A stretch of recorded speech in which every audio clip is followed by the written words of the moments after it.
Welcome back to another episode of Fight Talk. It is a great pleasure to be able to introduce our next guest. He's a former cage rage champion. He's competed in WEC and UFC, and he is a staple in British MMA. It is Brad One Punch Pickett. How are you, mate? I'm fine, thank you. Thanks for having me on. No problem. Thanks for coming on. So I want to jump straight into it if we can, Brad. So if you can, tell us how you started in combat sports. My first kind of thing with combat sports was probably when I was 19. My main sport growing up was I was a football player. I loved football. In the back of your mind, like every kid, I was going to be a professional footballer and all that sort of stuff. Obviously, yeah, I was good. I wasn't that good, if that makes sense. So the highest level I got to play for was Russian Diamonds. I took up boxing just to keep fit, really, and also with learning. If you learn how to fight, you don't have to fight, if that makes sense, because people won't mess with you just because they know you're tough. And then also I kind of used being able to look after myself as a bit more of a vigilante to look after people who couldn't look after themselves. And that was it, really. I got into boxing. I boxed for a couple of years. Not because, I never boxed in a way. I'm just a very competitive person. So when I stepped into the boxing gym, for me, it was mainly fitness, but then I always done a bit of sparring here and there. I'm very competitive, and then obviously the coach said to me, "Oh, do you want to have a fight?" And I in my head I was going, "No way!" But then I was just doing this. I didn't want to, but also I'm quite a proud person, so I didn't want to sound like a bit of a pussy. So I'll fight. But as soon as I got the matchup that I was fighting, I don't think I slept for weeks to come. I was so nervous. For me, fighting, it sounds so weird saying it now, looking back in hindsight. Fighting for me does not seem natural to want to go and punch someone in the face. It just doesn't. I'm a very nice guy, very, very, I get on with everyone. I don't want to hurt anyone. It's in a weird way, but fighting is all.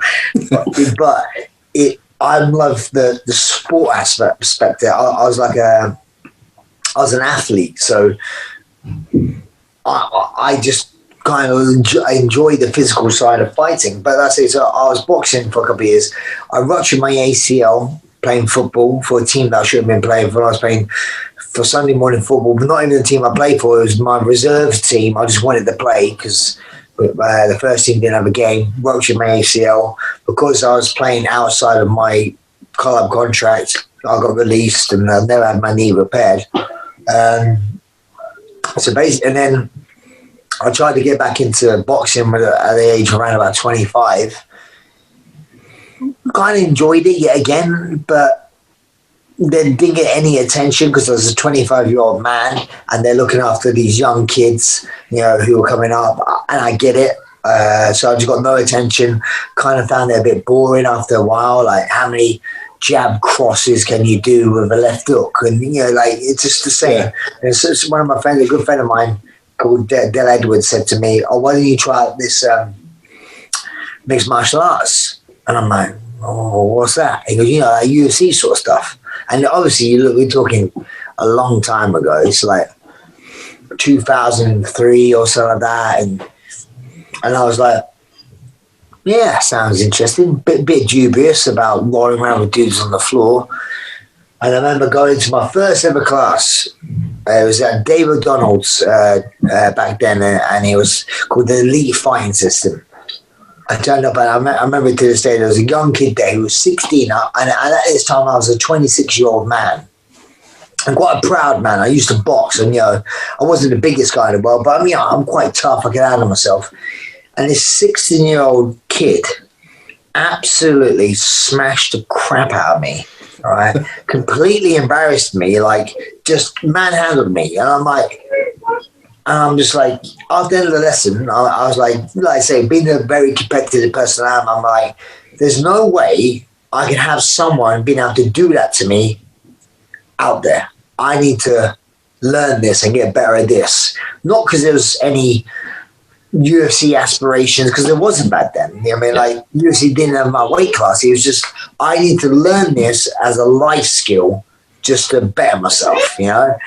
And that's just kind of triggered it off. And it was so cool.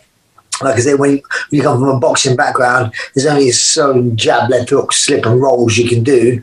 It was nice. Oh, you can take someone down. Oh, you can choke them out. And you can do this. And I remember just learning so much new stuff. It was just amazing. I used to go back home on my girlfriend, go, let me try this out. Right? I just couldn't get enough of it. And it just kind of sparked something in me. And that's where I just kind of went from, Oh, yeah. That was a very long answer to your short question. That's great. I love hearing it, mate. I'm wondering, obviously you said you're a nice guy, and you were doing it mostly for fitness. Well, I'm wondering if young Brad ever got into street fights. Is that something that ever happens with yourself? Being a kid, obviously you do. You do. Again, like, it's something that doesn't come naturally to me that I want to go punch someone in the face. For me, like I said, for me to punch someone in the face, we're never friends. You know, like, we're not friends whatsoever. Right? And I'm a very friendly person, so I make friends with everyone. I don't really have many enemies, if that makes sense. But obviously, I have been. But it was mainly looking after my mate who got in trouble, or someone's picking on my girlfriend, and I'm like, hey, look, leave them alone, what you doing, kind of thing. You know, it's more, I try to use my persona to de-escalate. I mean, like I say, if you learn how to fight, people don't mess with you just by default, you know, like, they're like, oh, he can fight. Why would I pick on that guy? I pick on the guy who can't look after himself, because humans are very cowardice in that sort of way. So, I've been in a few fights. It got to this stage where you start to recognize it, where a few of my friends will get themselves in trouble just because they know they're with me and we can have a fight. And, I got Brad with me. I'm gonna be a dick. And then I'll be like, whoa, you got yourself in that trouble. You handle it, you know?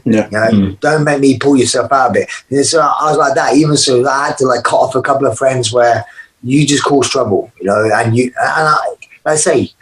When you start to train to fight as well, you don't want to go, I have to prove it every 2 seconds. Look, everyone, look, I'm tough. Watch me beat up this guy who has never trained a day in his life.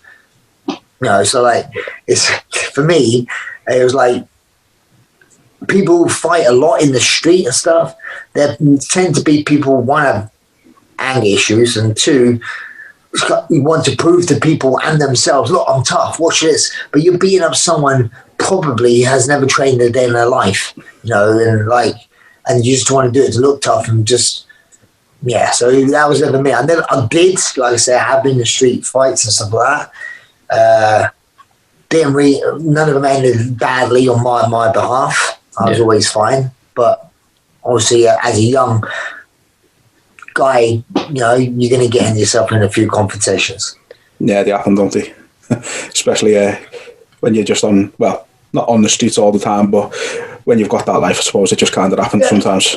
But also going back to my lifestyle back then, I was a very keen football player. So I played football Saturdays for a good team, and I played football Sundays. So I didn't go out on a Friday and get drunk and hammered because I wanted to play good football on a Saturday. And then same again on Saturday night, I didn't want to go out and get fucking hammered and because I wanted to play good on Sunday. So I didn't really drink that much. Don't get me wrong. Of course, I got drunk and it was fun, but I was so competitive. I didn't want to play shit the next day and think, it's because I got drunk last night. So yes, that's another reason why I didn't really get in too much stuff, because if you want to, like right now, if I wanted to get in trouble, I could go out in the street in 5-10 minutes. I get myself in a fight just by being a dick. Yeah. So if you want to get yourself in a fight, you get yourself in a fight. If you want to stay away from fights, you can. You know, it's not easy. Sometimes you can find yourself in the wrong situation at the wrong time. But if you get yourself in a fight, you can look at it. And don't get me wrong, if there's a fight going on, I'm watching. You're like, whoa. Now, man, show me one human being who's not drawn to a fight. All of those guys over there, oh, wow, what's going on there? I'm always that guy. But then also, I'm about that stupid guy sometimes who's the vigilante where one guy's getting beaten up, but now his two mates are jumping and kicking him on the floor, and I'm the guy going, hey, what are you guys doing? Leave it alone. And then sometimes it translates onto me and then that sort of stuff. But normally, you kind of can settle down most situations, not me, especially when you've got a cauliflower face like me. People kind of look at you and go, okay, right, this guy's over, he's half my size, he looks like that, he's either tough as nails or a psycho, he's one of the two. So normally I can... Either one you don't want to mess with. No, exactly. You mentioned obviously that you had dabbled in boxing a little bit, and you've got an 11-1 record in boxing. Did you ever plan on trying to go further with boxing, like trying to go pro or anything? No, because back then my passion was football. I only done boxing to keep fit, and I don't get me wrong, I enjoyed it. I enjoyed it. I kind of liked, again, going back to it, like the respect you got from being a good boxer. People respect you just out of default. You kind of get that. So I kind of like that kind of prestige that it gave you. But my main passion was always football, always. And even when it came to boxing, amateur boxing, it didn't really suit my sort of style. I was more of a banger. I wanted to throw and let's go. Yeah. Where amateur boxing is more about point scoring, where you kind of, one fight I lost, I remember I dropped the guy twice in the first round, had him in all sorts of trouble, and then I just couldn't finish him, and I gassed, and he was just jabbing me. And I'm like, for fuck's sake. And then I lost the fight on points, but I nearly killed the guy in the first round. If the ref didn't give him all the chances to recover, it was like, if we were fighting over a pig, I'd be eating a ham sandwich. He was done. But just because of rule sets, he won because then he out-jabbed me. And then that's me. So my fighting, boxing sort of style didn't suit amateur boxing because I wasn't a point sort of scorer. It would have suited more pro boxing because power shots count and all that sort of stuff. But yeah, like I said, my passion was football. Fair enough. So right now, you're currently the head coach and co-founder over the Great Britain top team. How's everything going with that at the minute? I know it's very uncertain times with the pandemic. It's very uncertain times. Our team's really good. The team's strong, as always. I have a good little family sort of bond with our team. We're all different people, come from all different walks of life, but we've all the same goal, if that makes sense. So it's like we have a good environment there, good competitive environment to help each other grow. Tough times, not a lot of shows going on at the moment. The only show really in England is Cage Warriors going on. I mean, there's always shows saying they're going to have a show, and then boom, the carpet's ripped beneath them. The show's cancelled because Boris said you can't do nothing. So it's like hard times, especially for the younger pros and younger amateurs and the young amateurs, because those sort of shows are non-existent around. So grassroots MMA, in my eyes, is really suffering at the moment. And so you obviously mentioned you got a good team. You've actually got some killers there. Obviously, Nathaniel Woods, you got Wesley Meyer, Nick Bagley. And you do a lot with the amateur scene. How important is coaching to you, and what's the biggest benefits that you take away from it? The biggest benefits, I guess, is just watching my guys compete and get better. I've said it probably 20 times already in this interview. I'm a very competitive person, so I can't compete no more. So I compete for my athletes. I want them to go on and win. I want to have a very successful stable of fighters that do really well. And stuff like that. So of course, winning to me means a lot. So now I compete for my fighters. I put a lot into them, a lot of passion into them to improve, to get better, and so on and so forth. Yeah. We mentioned Nathaniel Wood there. He's somebody who was getting quite a bit of attention in the UFC over the last couple of years. How far do you think he can go in the sport? Yeah, sky's the limit. I mean, he has all the ability to go all the way to the top, but sometimes it's just a little bit about opportunity, the right fights at the right time, and a bit of lady luck on the night. You know, can he fight with anyone in the top 10? Yes. Can he beat people in the top 10? Yes. Can he win a belt? Yes, depending who he fights on that. In that sort of top tier echelon, it's like sometimes it's about who performs on that night, you know, and certain styles. But for me, he's up there and he's around that sort of, in my eyes, he's around that sort of ability, you know? Yeah. Obviously, we've got a GB top team. Obviously, in the American top team is that an affiliate of American top team?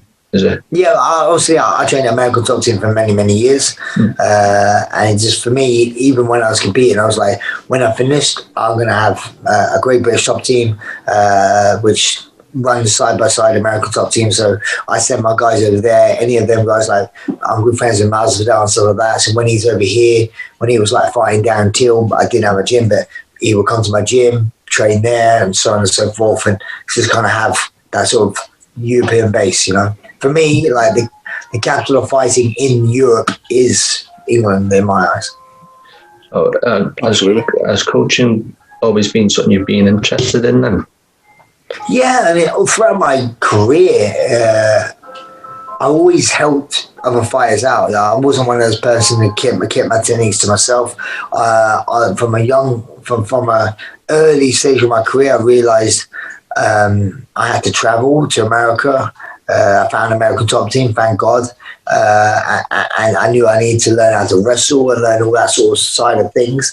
And every time I came back, it's only good for me to improve my training partners, because if they get better, I get better, and we all get better. You know, so I always would help people out. Like, say I catch someone in something 4 or 5 times, hey, look, mate, you're doing this wrong, you're leaving this out, you're doing that. So I help him. Now he's going to get better defending my stuff. So now I need to get better at my stuff to beat that. Yeah, so you just want to rise together, you know what I mean? If you're doing this, it's your job in all walks of life to bend down and pick someone up and build them up. And that's how life should be. Unfortunately, not everyone is wired that way, but that's how it should be. You know, once you start getting up high, you look down and try and pull someone else up.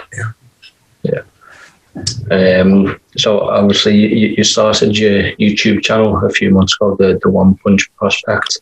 There's a lot of great demonstrations on there and brilliant outtakes video. I mean, I'm just wondering, how's the reception been to the channel, and what can we expect in the future from it? Well, the channel is just one of those sort of things. It's a side thing. Obviously, not my main focus sort of thing, but it's just nice. It's a nice way to get some content out there, help people, especially in this sort of current climate, you know, to learn a few things. Nowadays, obviously, social media and just training in general, it's changed completely just how we operate. Like, look, who would have thought 10 years ago we'll be here chatting like this? And that's only 10 years ago. You know, it is strange how fast everything's developing. I think social media is good and bad in so many ways. Depends how you use it. So all I'm thinking is that if I'm using it and helping people in any way, I'm doing a good deed, if that makes sense. Yeah, absolutely. Yeah. So you're one of only 3 people to have beaten Demetrius Johnson in his career, and I know it come very early in his career. Did you notice anything from him at the time that sort of made you see he was going to reach the heights that he has in his career? He was fucking fast. I remember, I remember when I fought him, I think it was like 12-0 or 30, something around that sort of mark. There was a lot of hype around him being Matt Hume's prodigy. But to be honest, I was like, I'm going to bash it. You know, like I never had that mindset. For me, he fought me. I was in my prime, but early sort of 30s. I felt like a beast. You know, I felt really good, and in hindsight, oh wow, you beat him. But when I beat him, I was like, I beat some kid. You know, like, this guy's just a kid. You know, like, obviously he's gone on and done great things, and not saying when I fought him he didn't have any ability. He was very talented when I fought him. But obviously you're not going to get the praise back then. So that if I fought him now, I'm one, of course, and I get that. But also I like to think that the way I beat him as well really changed his mindset and helped him develop, and that's what he did. You know, I felt very comfortable with that fight. I beat him in every type of area it could have been, and I thought, well, you know, that night was my night, basically. Now, obviously, it doesn't get the same recognition as it would done if I beat him now, but like I just said, but I still get everyone. Oh, you beat Demetrius Johnson. You beat. Yeah. But for me at that, then it was just.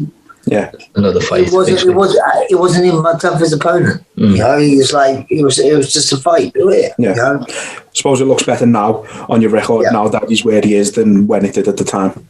Yeah, of course. Yeah. Obviously, at that time, it was just, as you say, another fight for you It's that you were taking.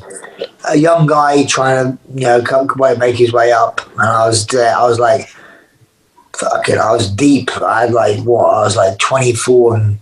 Whatever, I had a lot of fights. You know, I had 24 wins. I don't know. I was like, no, I was 19-4. You know, or something like that. And I was on a bit of a roll, and I was performed really well that night, and that was it. Really. So to go off of that, then, basically, how much does it mean to you to be part of the success of WEC?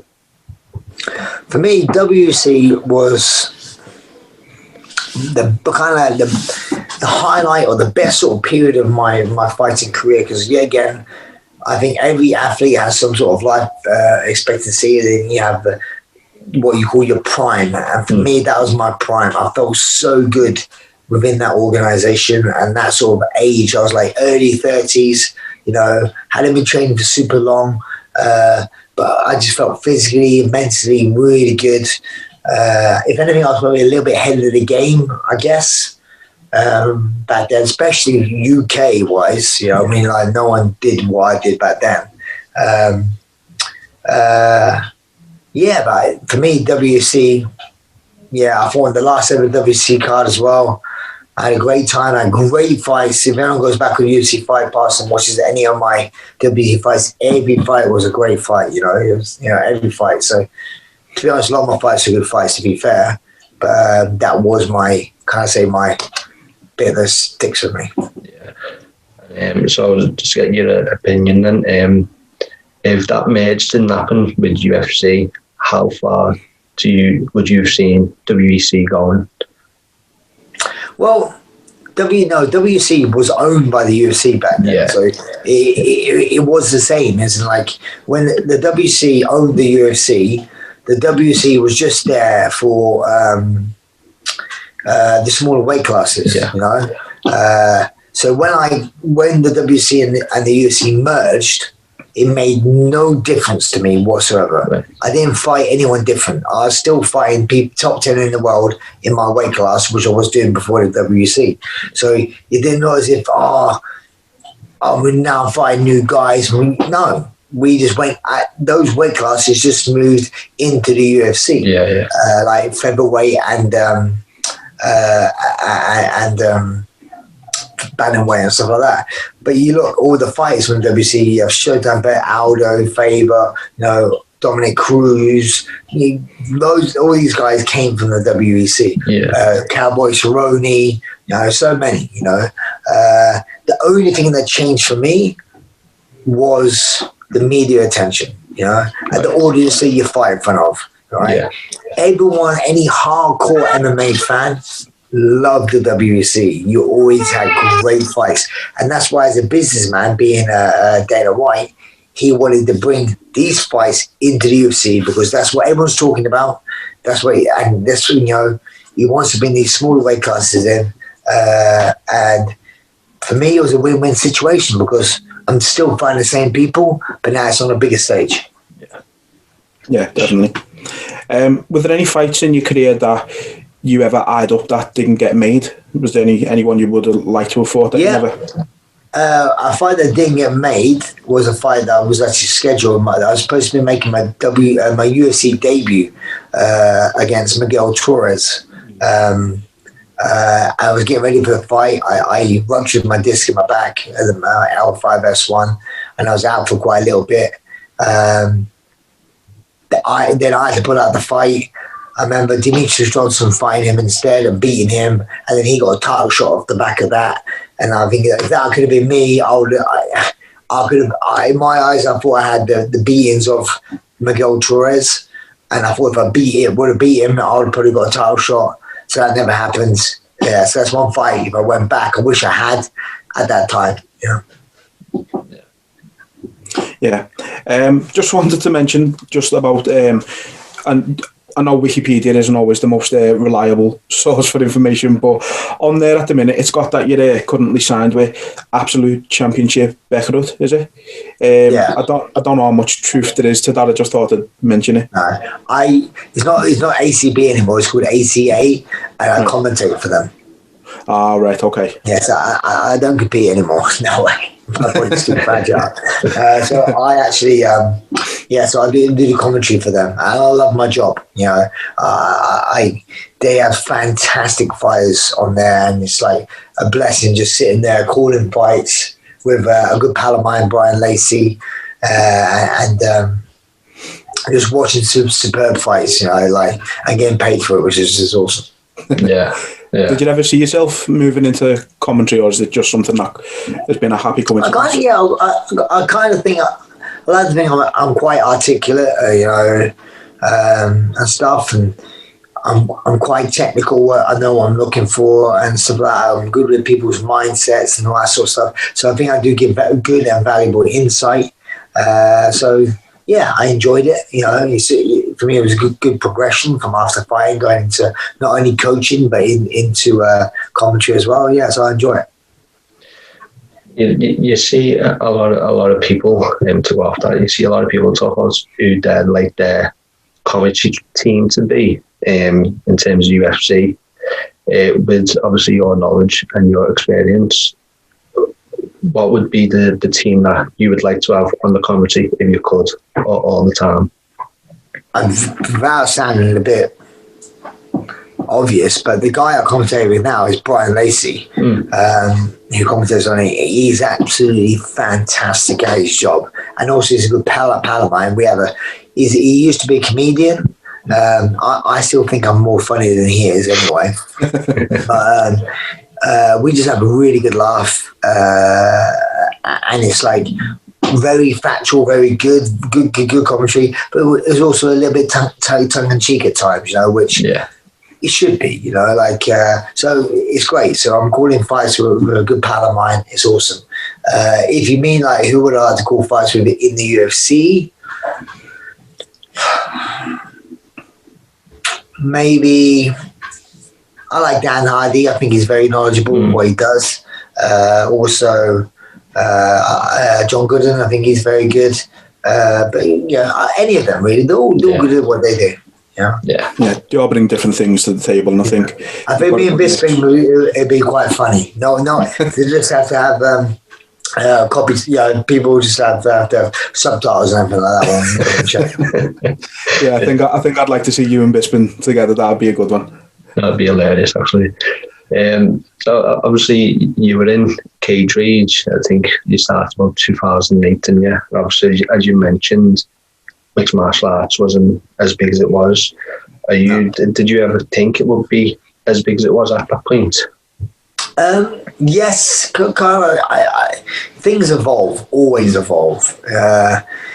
I kind of thought, because boxing's been around for years, but that's only one part of a fight, you know. Like I say, humans as human beings, you're always drawn to a fight, you know. And there's nothing more real than MMA. There's no other fighting out there that's more realistic, you know, apart from a proper no holds barred street fight, you know. So for me, I was going back then, I was an athlete. For me, it was the most for me, it's the most challenging thing you can do as an athlete, physically and mentally, you know.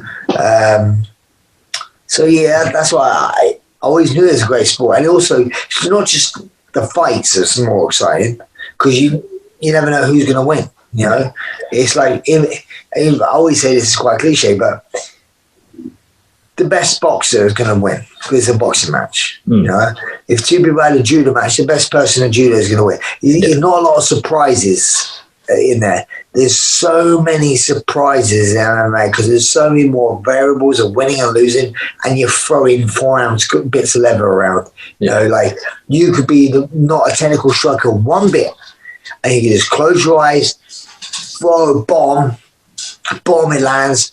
And it's not like you see it many times in boxing. A guy comes out a bit overconfident, gets a bit, you know. Well, the other, no, who's for lost? Was Garcia? I don't remember. He got dropped, right? Right. So like, boom. Okay, right. Now I need to wake up. Right. You get your 10-second count. Right. Okay, right. I need to switch on now. I'm gonna take this competition a bit more seriously. Boom. Let me box and we stick to the game plan and go on and win. In MMA, you don't get that chance. You get clipped, you go down, boom, boom, he's on you, boom, boom, boom, boom. Ref stops it, big upset. You know, look at Bisping versus Luke Rockhold. That should never have happened. You know, like technically, they fought each other not that long ago. Luke Rockhold beat Bisping very comfortable. Took the second fight because Bisping came in on short notice. He came in way too confident, got clipped. And that was it. And that was history, you know. And since that fight there, he went downhill mentally, everything, you know. Like, that fight there ended, in my eyes, Luke Rockhold's career, who was a phenomenal fighter. But from there, he just went downhill. And that just shows how unforgiving this sport is. You see it with a lot of fighters, I think, when they're on such a roll. I think Anderson Silva's one that people always go back to. He was on such a roll, and then the two Weidman fights happened, and he was never the same after that. Do you think some fighters do suffer from being too overconfident at times? Yeah, I mean, everyone does it. I'm not just fighting in all walks of life. People get way too confident. There's nothing. There's a thin line between confidence and arrogance, you know. Like for me, Anderson Silva is still one of the best fighters ever to grace this earth, you know, like a phenomenal athlete. I remember fight back with him back in the day in Cage Rage. He was awesome. But say with him, his sort of fighting style is so good, he could roll the dice and gamble a little bit, and 9 times out of 10 he'll win. He'd roll the dice. And one of those times he rolled the dice, and like I say, you're throwing around with 4-ounce gloves, clip, boom, see you later, he's down, you know. And then once that happens, going into your next fight, you're not as invincible as you thought you were before. You know, there's a little thing in the back of your head like, oh, I can't get knocked out. I'm not that unbeatable beast that I used to think I was. You know, so then you had that little area of doubt in your mind, and that so on and so forth. You know, so yeah, it's a very risky game to play. But someone like Conor McGregor done really well with that sort of trash talking kind of thing. Puts himself on a pedestal, so he's doubling down every time. So if he wins big. He bombs and blows him up. But if you lose big as well. You know, so it's one of those ones. Where do you think that comes from? MMA, like the confidence and the arrogance, obviously, because in the gym, especially in MMA, everyone says you leave your ego at the door and that's it. So where do you think it comes from? Do you think there's a lot of pressure from like what people expect you to be, or how do you expect you to act? No, really. I think it's only really changed since Conor McGregor. Conor McGregor kind of changed the flip. You know, he flipped the script. You know how it was, how arrogant. No, it wasn't arrogant. It was like the confidence oozed out of him. And what you do, he was so confident. He'll start planting seeds in his opponent's head where he'll be like saying, well, you're really slow-footed. And the guy's thinking, oh, I'm not. I swear I'm not. And then like, am I? And what he's doing, he's like chipping away at the armor. So he's the first person to do it. You have a lot of what you're called now copycats, but it's never going to be the same, you know. Because what Conor McGregor did, what made it so believable, he would say it and do it. And then, like I say, it was just like, it would just triple his worth overnight. I'm going to knock you out in the first round. You're going to come in, you're going to be too overcommitted to your shots. Bomb. Done it to Aldo. Bomb. Never seen it. I mean, Aldo was the beast back in the day, WC, like, never in trouble in any of his fights. And then for Conor McGregor to say this about Aldo, you're mental. And then boom, like that. What just happened? That annoyed me that night because I stayed up way too late, right, to watch that fight. My wife went to bed. She woke up in the morning, came down as the fight just started and went, "Oh, okay." I went back to bed. And I'm like, literally, I stayed up all night for that 10 seconds or whatever it was. Yeah. So, yeah. But that's what I mean. When you win like that and saying what you do is doubling down all the time, Yeah. Yeah, I think that's it. As a fan of MMA in the UK, you don't want, especially the main event, you don't want a quick ending there because you've stayed up till 6 in the morning. So you want to get your money's worth, don't you? No, of course.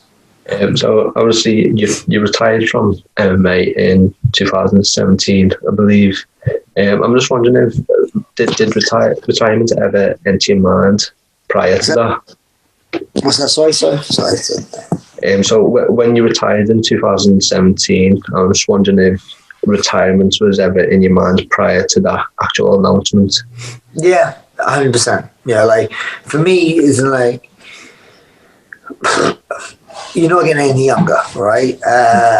And after me going down to flyweight trying to fight Demetrius Johnson again to try and for me being number one, then that weight class didn't really suit my sort of fighting style, so I came back up. Then it became a job to me. It was like just a job. I didn't really think I would be able to push for a title shot at bantamweight coming back up. So it just became a job to me. So even though I enjoyed my job, it was like, it's not as fun when you're not winning fights that you believe you should and could win, and you're losing against guys that you think you beat. It's just not as fun. So I decided to retire on my terms, where I could say, like, most people, what happens when you retire from the sport, you retire because you got injured or the company sacks you, then you retire. So for me, I wanted to do it on my terms so everyone knew when I was going to retire and we could all celebrate that together, if that makes sense, you know? Yeah. So Yeah. I thought it was a really good way to go out of the sport. You came out of retirement briefly and had a bare knuckle boxing fight. And I read that your grandfather was a bare knuckle boxer. Was that something you always wanted to try at least once? Well, no, not always. And I'll be honest, bare knuckle boxing now is a big thing. Like when I was fighting, it wasn't. So, like, if it was parallel, MMA and bare knuckle boxing, I think I'll be one of the best bare knuckle boxing guys in the world by far in my prime because of my fighting style. You know, that just my boxing sort of style, how small the ring is and stuff. I think how tough I was as well, because you have to be very durable within that sport. So he wasn't really around, but yeah, again, by the time I retired, it started to become a thing. And then I got asked a few times, and one of the times I'm thinking to myself, I like to think I'm quite a smart person. So I'm thinking to myself, I'm just retired from the UFC, okay? So people who are going to give me trouble in fighting are signed to the UFC, you know what I mean, or signed to a big organization, that sort of level of fire, or you're a gloved boxer. Yeah. No one on my level is doing bare knuckle boxing. Yeah. So for me, it was just like, it makes sense. I'll have a bare knuckle boxing match. And for me, again, it was to try and finish my career for where I started. Because when I first started fighting, my mum said to me, "Oh, you get it from your granddad. He used to be a bare knuckle boxer." I really, so that's when I looked at pictures of him. He used to wear a trilby hat and braces. So I paid tribute to him throughout my career, coming out wearing trilby and braces all the time. So I thought, why not finish the career and just have a bare knuckle boxing match to, just to finish it off, to end to the book, and that's what it was really. It's and I won it pretty easy. Now, don't get me wrong, the level of bare knuckle boxing is quite good. There's a lot of ex-fighters now coming into it from the UFC and ex-glove boxers coming into it. So the level's getting a lot better. But still, if you're a really, really talented fighter, you'll find in you'll find for WBC or WBA, you in those sort of level glove boxing, or you find in the UFC. Yeah. You find that sort of level. So did you ever have any other offers to go back to it after that one fight? Yeah, quite a few. Yeah. Just I think every Tom, Dick and Harry called me out after winning the belt. They wanted to fight me. People in the heavyweights, you name it, anyone who thought just wanted to have a fight, and I'm just like, just leave me alone.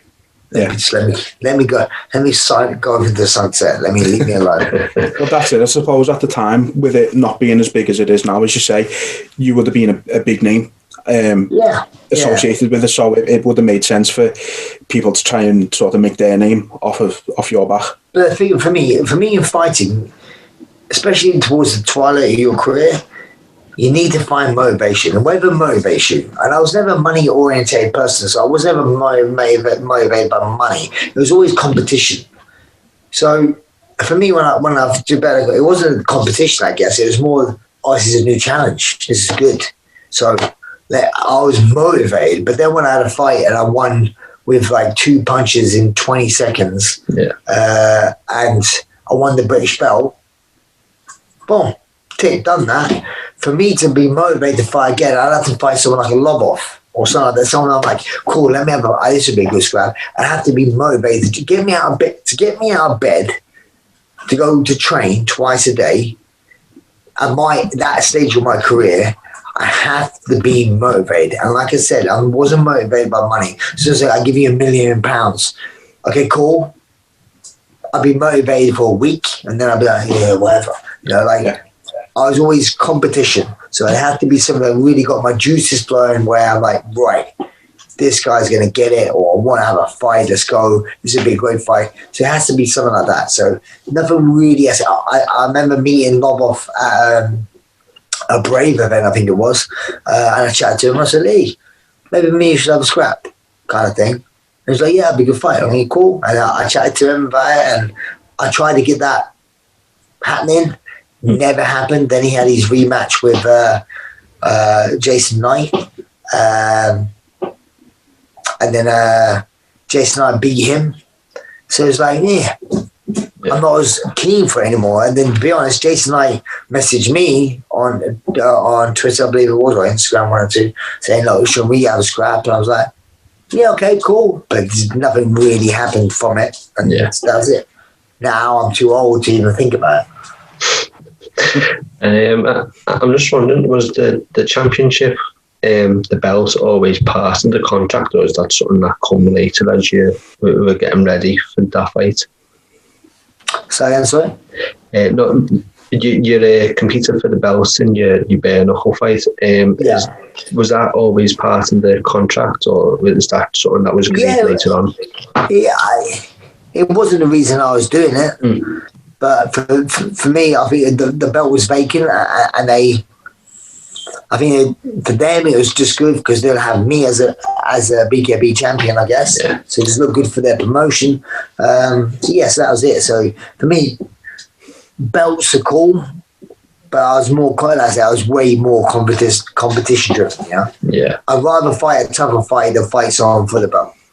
Yeah, absolutely. And so obviously you've spoke openly before about Masvidal and Covington and how they don't train and stuff. The fight looks like it might happen. Just wondering how you see that fight going between them two. Very interesting fight. So interesting. Masvidal is absolutely brilliant. Stylistically, Covington's a hard match for anyone, just with his relentless sort of pressure, and just like how he doesn't get tired and he just keeps going. But Masvidal is one of the most creative and most innovative fighters I've ever known. Training with him, just like his knowledge and stuff like that is just amazing, and he's a fighter. He can fight. So it'd be an interesting fight indeed. So just going back to, like you mentioned, you paid homage to your granddad throughout your career with the trilby and the braces, and I also read that the nickname One Punch is a nod to Brad Pitt's character in Snatch. There's nothing to do with it. I didn't know that. No. I don't know where I've read that then. Everyone thinks that, because obviously One Punch, and I got my One Punch from boxing, and my trilby hat has come from my granddad. So if anything, they're only image-wise. I reckon they copied me. And I think people probably got it from Brad Pitt. Yeah, Brad Pitt. I've had people come to one of my fights back in the day. Oh, well done, Mickey. Good fight. I'm like, thank you, Mickey. Mickey was, yeah. So what's your opinions on MMA in Britain? Obviously, we've got some crazy talents here, but do you think it could be bigger in the UK? It's always bigger, everything's growing, like the sport's growing year in, year out, always getting better, more people doing it. So like back in the day, like when I was fighting and stuff like that, when I was younger, this sport wasn't around. So if you're a young kid and you're athletic, you go play football, you go do other sports. Now people see, fighting, I could fight for a job and earn money and earn a lot of money doing it. Boom, sign me up. So they're starting a lot younger, and people are now like starting at 5 years of age doing jiu-jitsu and doing boxing and so on and so forth. So it's growing year in, year out. Yeah, I think that's the biggest surprise, right? We had Peter Boyce on, and he said he was surprised that he could make money from fighting. I think a lot of it does come from that, like, I can make money from this. Exactly. Yeah. I think you've mentioned football quite a few times, and obviously you're a big football fan. I think it'd be rude for me not to talk about it a little bit with you. So you're a Tottenham fan, is that right? Correct. Yeah. How are you liking the season so far? I mean, I know it's a bit different without the fans, but it's the same as everything. Every season, being a Spurs fan, you have a lot of high hopes. I think this is it. And it started off, we were top of the league at one point. He's looking good. Yeah, this is it. This could be a year. And then always just something. So it's like we're saying, like, it's very Spursy, right? It just means like, full of, so we're good. We're a good team. We can beat anyone on their day, 100%. Up front with Sonny and Kane, man. Amazing, and we have a really good team, but sometimes we just mess it up on games that we should win. So, but hopefully, I do have a feeling this year we would win something. We'll win everything still, and we're still playing well. We have a good team. It all bears on injuries, I guess. We have a strong side. We have a strong squad, which always helps. So bearing injuries and such, I definitely feel, we need to. We're too much of a big club to have no silverware over the last few years, So we need more silverware to stop everyone going on about it. I get so many things about. Even just now, I had one the other day sent to me about Jose Mourinho. No, it wasn't. It was Pochettino's gone to wherever he went to again, and in 11 days he's won his first trophy. He couldn't do it in 5 years. I'm like, oh my God, just go away.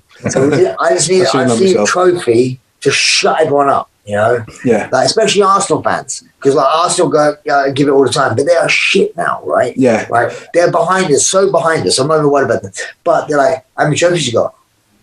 Yeah. kind of thing. So it's just like Arsenal have kept themselves in the conversation the last few years with the few FA Cups that they've won, haven't they? So yeah, I think exactly that. But in the league, they're nowhere. You know, no, exactly. I think now is the right you're not going to have a better chance.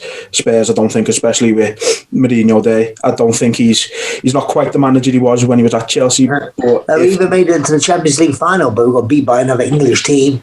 Yeah. Well, admittedly, I was happy there.